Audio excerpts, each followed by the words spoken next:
자유의지와 느닷없는 경험, 자유의지와 느닷없는 경험이라는 제목으로 하나님 말씀 증거하도록 하겠습니다. 예수님 십자가 지시는 장면인데 죄가 있기 때문이 아니라는 것입니다. 그 죽이려고 하는 제사장 무리들이 작정했습니다. 어떤 의도를 가지고 있었다라는 것입니다. 그래서 대부분의 일들은 저절로 이루어지는 게 아니라 이 세상을 살다 보면은 다 그 뒤에서 기획된 것이고 계획된 것이 많이 있다라는 것입니다. 그러니까 죽이는 게 목적이었습니다.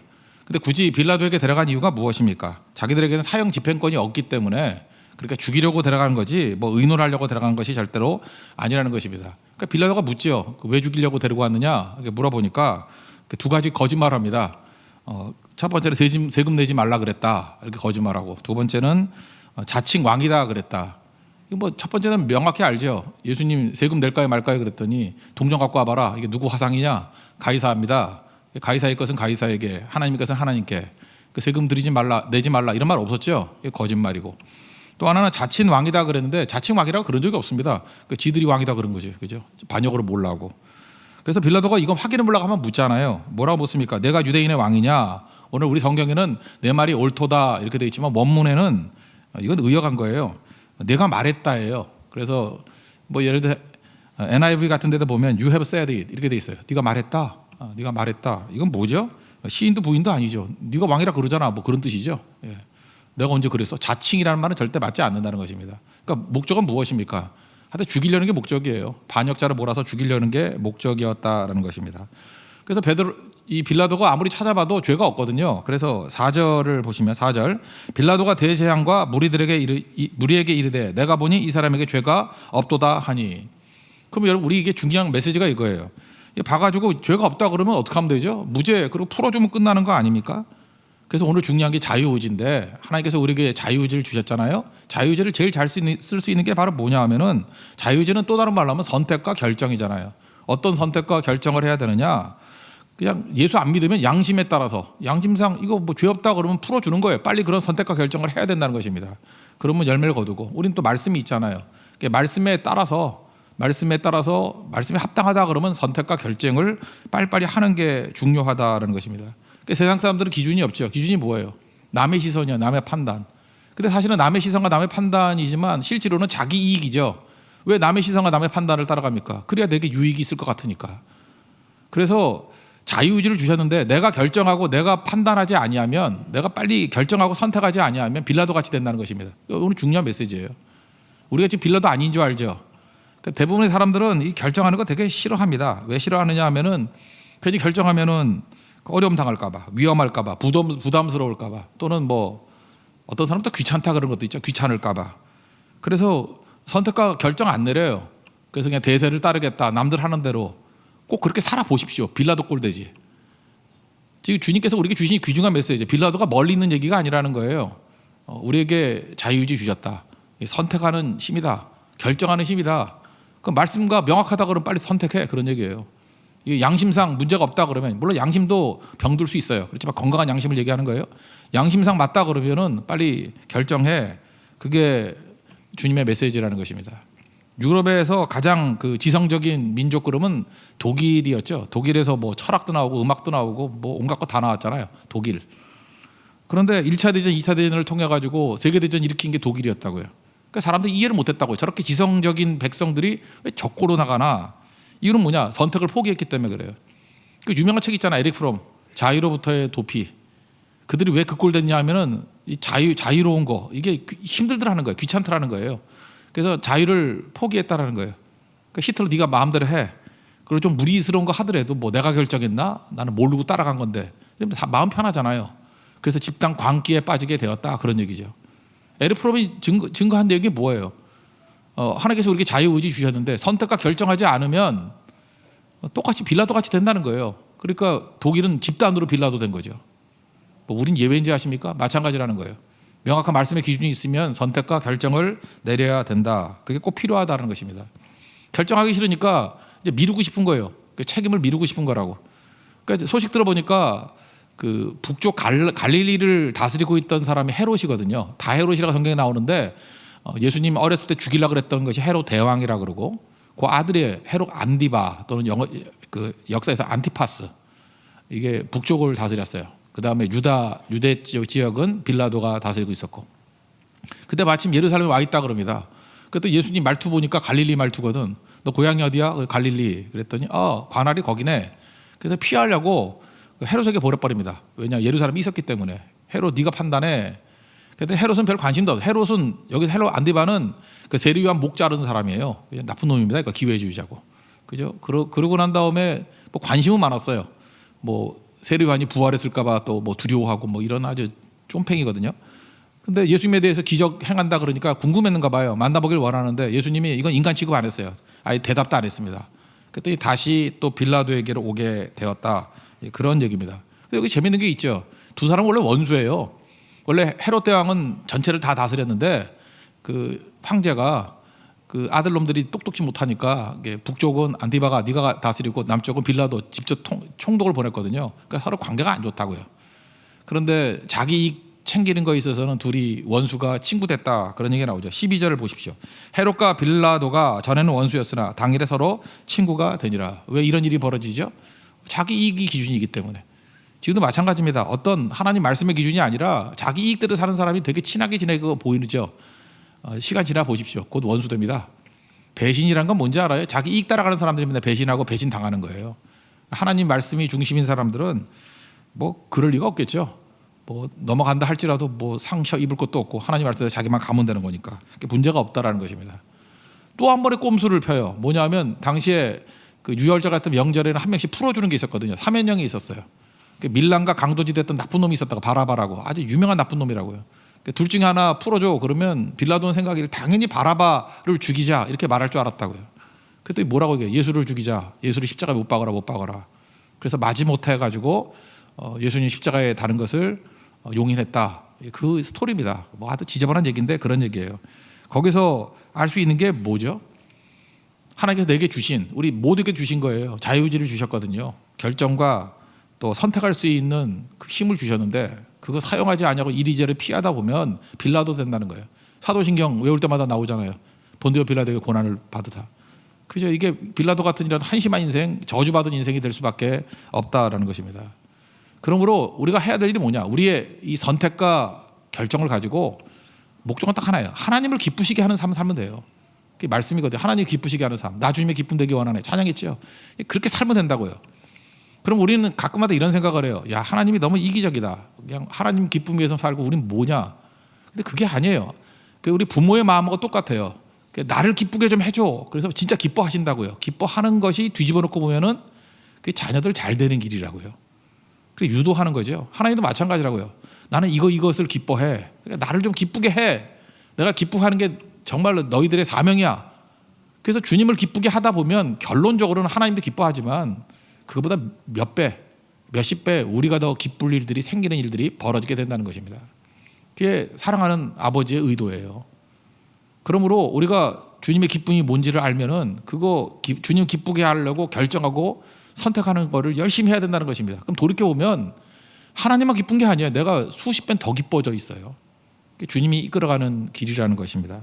오늘 성경 공부 내용이 민수기 28장이죠. 거기 보면 하나님이 기뻐하시는 게 예배다라고 하면서 5가지 얘기를 하잖아요. 첫 번째는 매일 번제, 상번제라 그러는데 매일 아침 저녁으로 드리는 번제 드리라. 그 다음에 그 안식일 지켜라.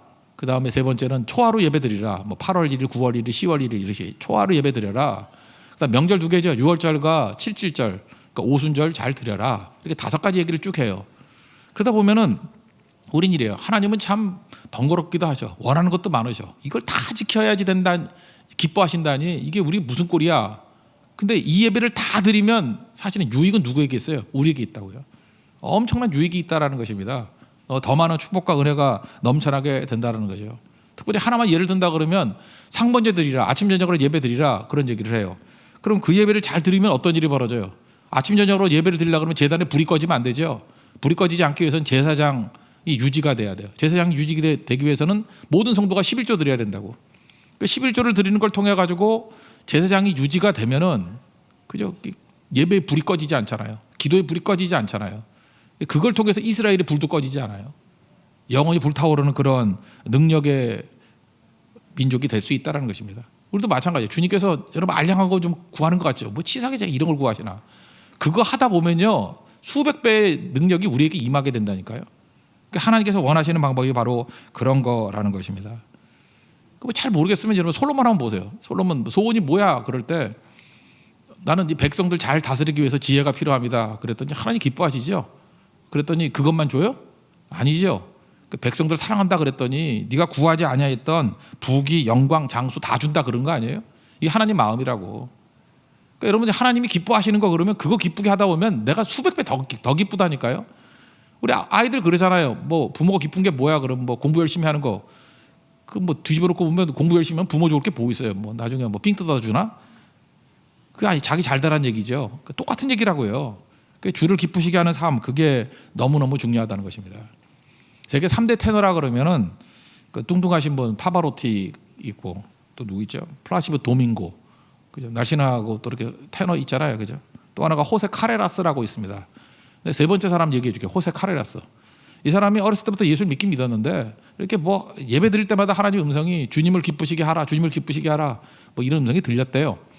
그런데 바쁘잖아요, 유명해지니까. 그래서 바쁘니까 주님을 기쁘시게 하기보다는 자기를 기쁘게 할 일이 더 많았는가 봐요. 그리고 어영부영 가다가 41살은 젊으면 젊을 수 있고 뭐 나이 들면 들 수 있죠. 그때 몸에 이상이 있었어요, 그죠? 그래서 자꾸만 이렇게 뭐 손톱도 이렇게 빠지고 머리카락 빠지고, 그래서 병원에 가봤더니 백혈병이에요. 혈액암이죠, 백혈병에 걸렸다고. 그래서 그때가 이제 라보엠이라는 거 이제 연습할 때였는데 뭐 중요할 때였어요. 팍 쓰러져 버린 거죠. 그때 하나님 내가 41살인데 이게 뭡니까? 그때 그 말씀이 생각나더라는 거예요. 하나님 기쁘게 하라고. 그래서 이사야 38장에 보면 히스기야기도 나오죠. 하나님 벽을 향해서 기도하잖아요. 살려달라고. 그랬더니 하나님의 응답이 있었대요. 내 기도를 들었고 눈물을 봤다. 그리고 하여튼 살게 됐어요. 살게 되고 난 다음에 이 사람이 변화가 됐는데 두 가지 변화예요. 첫째, 하나님을 기쁘게 하는 인생을 살겠다. 이거 명확히 깨달은 거예요. 또 하나가 이웃을 기쁘게 하는 삶을 살겠다. 하나님이 기뻐하는 게 뭐예요? 또 다른 사람들을 살려내는 거잖아요. 그다음부터 이 사람의 노래가 달라져서 그다음부터 3대 테너에 들어간다 그랬어요. 그 전까지는 뭐 그 정도까지는 아니었는데. 그리고 스페인 사람인데 스페인에 있는 거의 반 이상의 병원을 이 사람이 다 지은 거래요. 백혈병 전문 병원. 그리고 그것뿐만 아니라 뭐 다른 나라들도 여러 군데 병원 짓고 그랬더라고요. 잘 보세요. 이 사람이 딱 하나 깨달은 거죠. 나를 위해 살 때는 별거 아니었다고요. 근데 주님을 기쁘시게 한다. 그거 깨닫기 위해서 하나님께서 어떻게 잠깐 어려움을 준 것도 있죠. 그 위에 인생이 바뀌고 난 다음에 그 이전과 이후를 따진다 그러면 100배 이상 차이 날걸요. 이게 하나님이 이끄시는 길이라고요. 주를 기쁘시게 하는 인생. 그게 너무너무 중요하다는 것입니다. 우리는 많은 순간 하나님을 기쁘시게 하는 거, 하나님께 영광 돌리는 것이 내가 성공하고 잘 나가는 것이라고 생각할 때가 많아요. 내가 돈도 많이 벌고 뭐 헌금도 많이 하고 또 내가 유명해지고. 근데 그거 아닐 때가 더 많거든요. 우리가 성경과 역사를 보면요, 우리가 고난당할 때 하나님의 말씀 붙들고 선택과 결정을 한 사람, 하나님이 더 영광 받으셨어요. 심지어 억울할 때, 억울한 일 당했을 때 그때에 내가 말씀 붙들면요 하나님께 더 큰 영광이 됐다고. 그래서 여러분들 지금 고난이 있습니까? 하나님 영광 돌릴 때예요. 억울한 일 당했습니까? 하나님이 영광 돌릴 때 오히려 잘 나갈 때보다 훨씬 낫습니다. 그 예를 하나 들어본다 그러면 1999년 4월이에요. 4월. 내가 날짜 알아, 20일. 왜냐하면 그날이 히틀러 생일이거든요. 하여튼 4월 달에 나쁜 놈들은 다 태어났어. 4월 15일 김일성 태어나고. 하여튼 간에 4월 20일이 히틀러 생일이거든요. 죄송합니다. 뭐 4월 달에 태어나신 분들 나쁜 놈이라고 해서 죄송한데 아님을 증명하십시오. 하여튼 간에 그렇다고요. 예. 콜로라도 덴버에 그 뭐 기억나시는지 모르겠어요. 21년 전 얘기니까. 콜로라도 덴버에서 리틀턴이라는 데서 총기 사고가 있었다. 고등학교에서. 그 미친놈 두 놈이 나타나가지고 그 히틀러 생일 기념이라고 사람 쏴 죽이기 시작했는데 선생님 2명 포함 13명 죽였어요. 근데 얘네들이 뭐냐 하면 이름도 얘기해 줄까요? 해리스하고 클리볼드라는 애들인데 2명. 이게 불량배인데 총기 들고 와가지고 다 모아놓고 자기 친구들이고 선생님이고 하니까 한 사람이 묻는 거예요. 하나님을 믿느냐? 그래서 안 믿어. 그러면 살려주고. 대부분이 안 믿는다 그랬으니까 다 살았지. 그죠? 그다음 믿는다 그럴 때 뭐 쏘고, 뭐 기분 나쁜 놈 쏘고, 뭐 자기가 사이 안 좋았던 애들. 근데 그 중에 한 사람이 이제 유명한 애가 있다고요. 17살 난 여자인데 캐시 버넬이라고. 캐시 버넬. 그랬더니 하나님 믿느냐? 그랬더니 하나님 믿는다고. 너도 믿어야 된다고. 말씀대로 따르라고.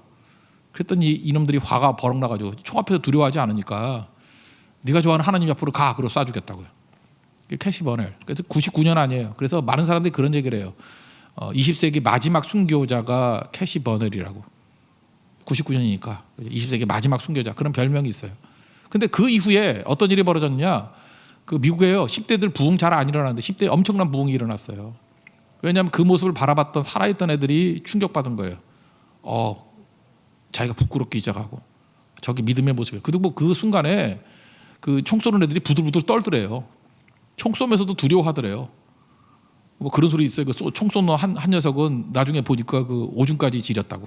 얼마나 두려웠으면. 부들부들 떨면서 그때 하나님의 영광이 임하고 하여튼 분위기가 심상치가 않았대요.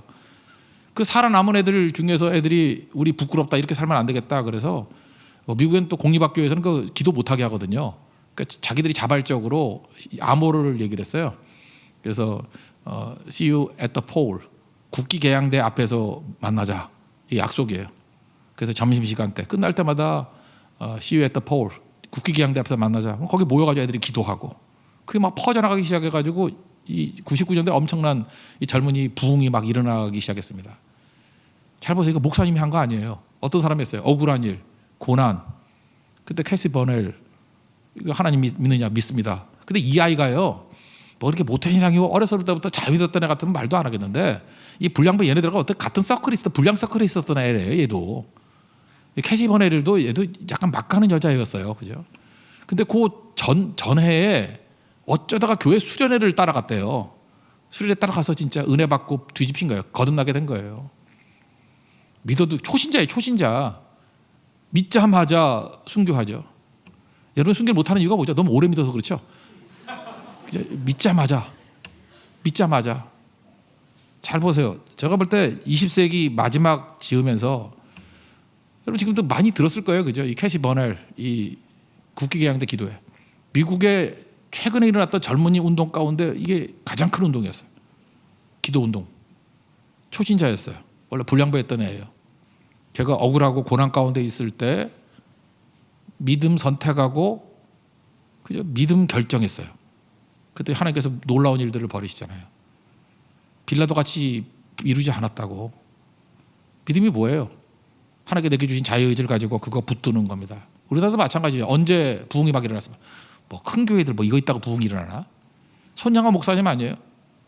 알죠? 그 뭐 여수 순천 반란 사건 있을 때 그 좌익 청년들이 와가지고 예수 믿는 사람들 뭐 죽인다고. 뭐 요즘하고도 비슷한 것 같아요. 이렇게 좌익 우익 뭐 나눠져가지고 서로 미워하고 싸우고 할 때 옛날에 더 심했죠.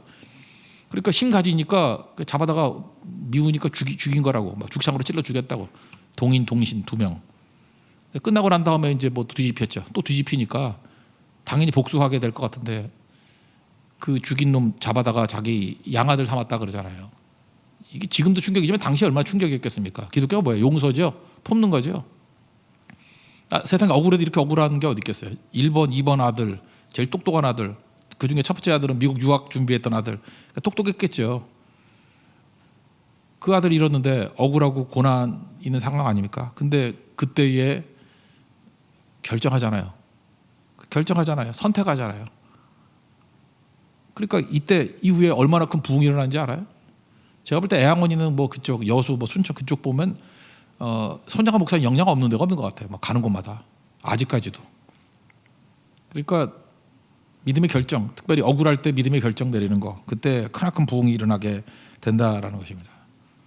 스테반도 마찬가지죠. 돌멩이 맞아 죽을 때 얼마나 억울해요. 그때 뭐라 그래요? 2가지 기도하잖아요. 내 영혼 받아달라. 첫 번째. 2번째, 이 죄를 저들에게 돌리지 말라.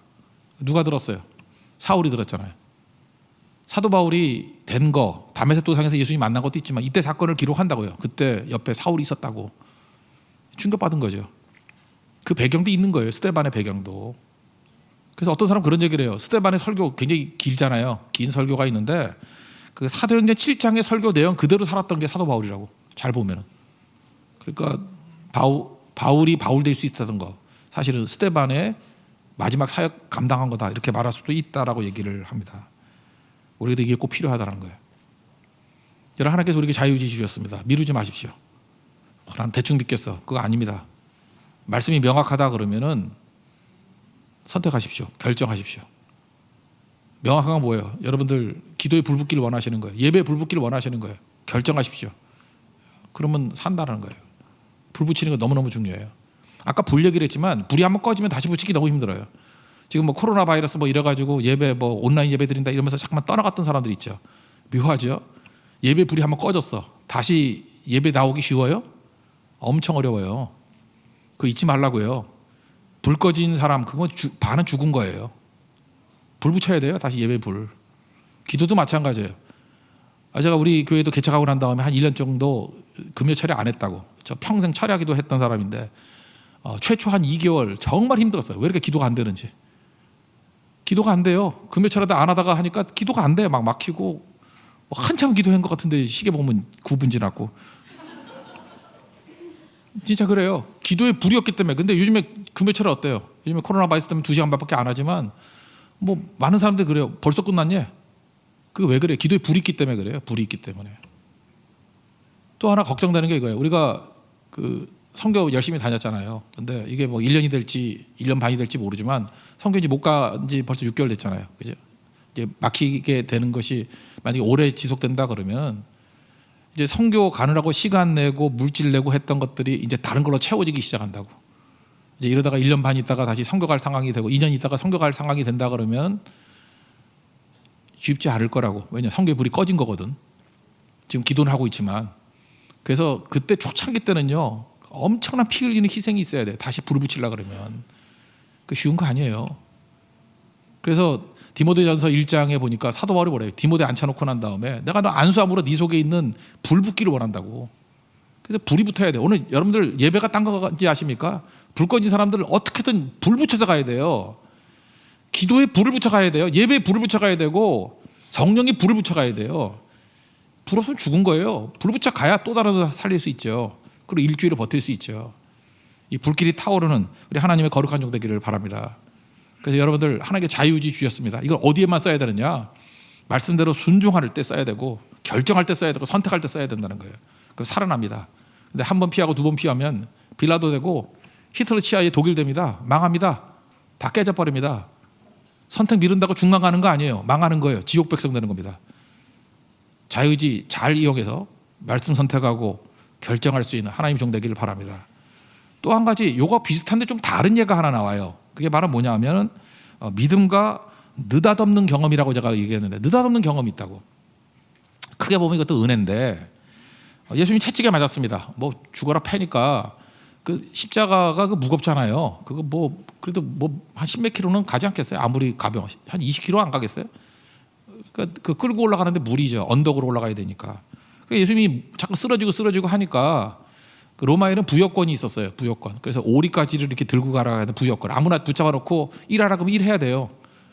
그래서 예수님 그러잖아요. 오리를 가자 그러면 이게 로마 부여권이거든요. 심리 가지고 억울해 하지 말고 좀 더 가져라. 뭐 그런 얘기잖아요. 거기서 나온 거라고.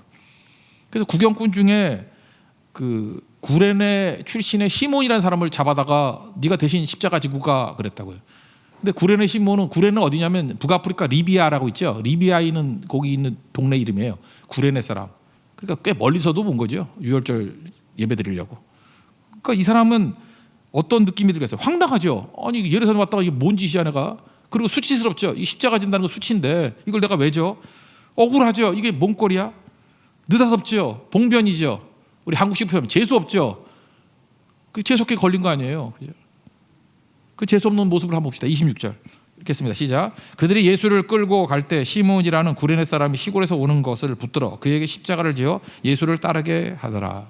이 땅을 살아가면서 아까 같이 자유의지를 가지고 내가 선택하고 내가 결정할 수도 있지만 어떤 때는 느닷없이 이렇게 봉변같이 예수님 십자가를 져야 될 상황이 올 때도 있다라는 것입니다.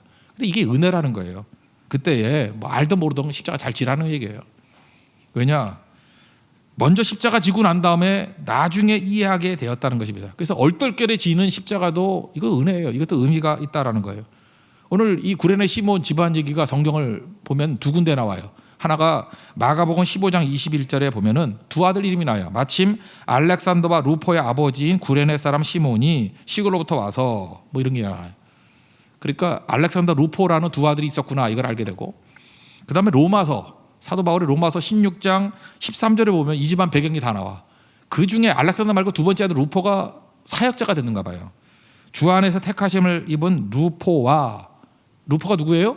구레네 시몬의 아들이에요. 아들이 사역자가 됐어. 목사가 됐는가 봐. 아주 잘 쓰임 받았는가 봐. 그리고 그의 어머니에게 문안하라. 그의 어머니가 누구예요? 아내. 아내가 얼마나 예수를 잘 믿었는지 그의 어머니는 곧 내 어머니니라. 사도 바울이 내 영적인 어머니야 라고 말할 정도로 믿음이 좋은 집안이 되었다고요. 이 계기가 뭐예요? 얼떨결에 예수님 십자가 지다가 이런 일이 벌어지게 됐다는 거예요. 여러분 이 땅을 살면서도 그래요. 하나님 내가 뭘 잘못했다고 얼떨결에 이런 일이 내게 일어나요? 이게 뭔 일이야? 뭔 짓이야? 그렇지 않다니까. 설명 못해요. 처음에는 설명이 안 돼요. 이해 납득 공감이 안 된다고. 그렇지만 열심히 지고 가십시오. 얼떨결에 오더라도. 여러분 얼떨결에 뭐 왔더니 뭐 이게 사명을 주고 얼떨결에 왔더니 뭐 선교 가자 그러고 그러니까 대부분이 초창기 때 얼떨결에 가는 사람 많아요. 그러면 이게 뭐예요? 그러면 설명해 주세요. 너 구레네 시몬이야. 그러면 끝이에요. 그죠? 구레네 시몬이야. 그럼 그때부터 능력이 임하는 거죠. 찬송가 339장 2절 보니까 내 몫에 태인 십자가 늘 지고 가리라. 하나님께서 내가 원하지도 않고 뭐 뜻하지도 않은 십자가 지게 만드는 건 그건 나쁜 거 아니거든요. 사실은 주님께서 내 자유의지가 없을 때 그냥 은혜로 주신 거예요. 내 인생에도 보니까 은혜로 주신 그 부분이 엄청나게 많아요. 그거 잘 지고 가면 그게 축복이 될 수도 있다는 것입니다. 여러분 선과 악이 뭐냐 이렇게 굳이 따지나 그러면 악은요 깨닫지 못하는 게 악이에요. 그 악한 자에게 주는 최고의 저주가 뭐냐? 깨닫지 못하는 거예요. 한번 생각해 보세요. 그 강도가 강도짓을 해요. 강도짓을 왜 할까요? 그게 이익이 된다고 생각하니까 강도짓을 하는 거 아니에요. 그러니까 깨닫지 못하는 거죠. 자기 가치가 만약 강도짓에서 1,000만 원을 강도짓 했어. 그러면 여러분 한번 생각해 보세요. 한 사람의 가치가 1,000만 원보다 작아요? 아무리 나쁜 강도를 할지라도 내가 볼 때 1,000만 원보다는 더 클 것 같은데. 근데 그 강도놈은요 자기가 1,000만 원보다 훨씬 큰 존재라는 걸 몰라. 그러니까 1,000만 원 훔친다고 강도짓을 하고 있는 거지. 그러니까 자기 가치를 모르는 거죠. 이게 오늘도 누가복음 23장 34절에 보니까 그 십자가 그 못 박는 사람들 향해서 예수님이 이렇게 얘기해요. 자기들이 하는 것을 알지 못합니다. 꼭 그거예요. 강도하고 똑같은 거예요. 자기가 하는 짓을 알지 못합니다. 그러니까 악한 자에게 임하는 저주가 뭐예요? 깨닫지 못하는 거라고. 깨달으면 그렇게 안 하겠죠. 그럼 깨달으면 의는 뭐예요? 선은 뭐예요? 깨닫는 거예요. 하나님께서 우리에게 깨달음을 주신 거예요. 깨달음은 뭐죠? 나의 실체를 아는 거예요. 내가 누구예요? 예수님이 사랑하시는 나, 주 안에 있는 나죠. 주 안에 있는 나. 그죠? 죄로부터 씻김 받고 구원받은 나, 하나님의 자녀가 된 나. 그걸 깨닫는다 그러면 소위 말해서 뭐 원함 이런 게 없어요. 원함이 이미 다 이루었는데 뭘 더 원해? 그냥 하나님 사명대로 사는 거지. 그래서 예수 제대로 믿으면요. 소원을 말해봐. 그러면 일반 사람들이 볼 때는 소원 같이 타는 소원만 얘기해. 뭐 주님의 영광을 위해서 쓰임 받기를 원하고. 괜히 말장난 같죠. 그 진짜라니까 진짜. 그 주님과 동행함이 나의 기쁨이고 뭐 뜬구름 잡는 소리 같지. 그게 이상하게 여기는 건 여러분들 아직도 깨달음이 없는 거예요. 강도하고 똑같은 수준이야. 그죠?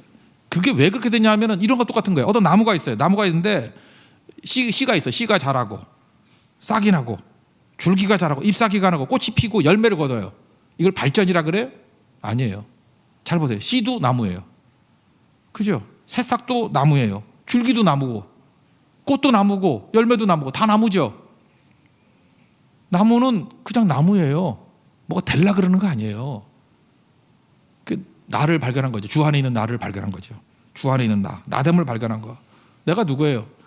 주님과 동행하는 하나님의 사람이고 하나님의 자녀고 구원받은 나예요. 이미 다 이루었어요. 뭘 더 이렇게 뭐 있어.